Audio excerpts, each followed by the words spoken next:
آگے بڑھے ہیں، آپ کو بتائیں کہ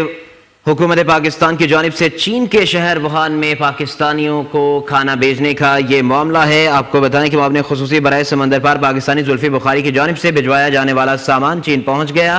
نیشنل ڈیزاسٹر مینجمنٹ اتھارٹی نے سامان کی ترسیل کے انتظامات کیے۔ وزارت سمندر پار پاکستانی کی جانب سے بھجوایا گیا سامان چین کے شہر ووہان میں مقیم طلباء میں تقسیم کیا جائے گا۔ آپ کو اپڈیٹ کر رہے ہیں، آپ کو بتائیں کہ حکومت پاکستان کی جانب سے چین کے شہر ووہان میں موجود پاکستانی طلباء کو کھانے پینے کا سامان بھجوانے کا یہ معاملہ ہے۔ اس پر بات کریں گے نمائندہ چینل 5 ضمیر حسین۔ ضمیر ہمارے ساتھ موجود ہیں۔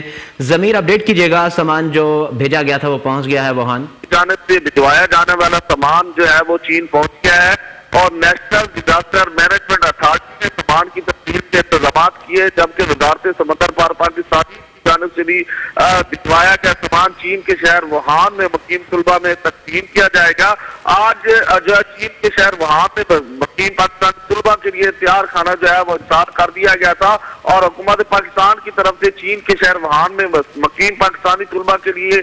17 ٹن تیار کھانا جو ہے ارسال کیا گیا تھا اور تیار کھانا لے کر جہاز آج صبح اسلام آباد سے ووہان روانہ ہوا تھا، جو کہ اب وہاں پہنچ چکا ہے اور مکمل طور پر اب یہ کھانا جو ہے وہ تمام پاکستانی طلباء اور وہاں پہ جو مقیم پاکستانی ہیں ان میں تقسیم کیا جائے گا اور پھر یہی جہاز جو آج اسلام آباد سے چین پہنچا ہے یہ واپسی پر کرونا وائرس وبا کے تدارک کے لیے جو ہے امدادی سامان لے کر بھی واپس پاکستان آئے گا۔ اور باقاعدہ طور پر آج وزارت سمندر پار پاکستانی نے پاکستانی طلباء کے کھانے کے لیے 2.15 کروڑ روپے کا چیک بھی چیئرمین نیشنل ڈیزاسٹر مینجمنٹ کو آج دیا تھا اور باقاعدہ طور پر آج یہ کھانا جو ہے وہ وہاں پہنچایا گیا اور اس کے حوالے سے جو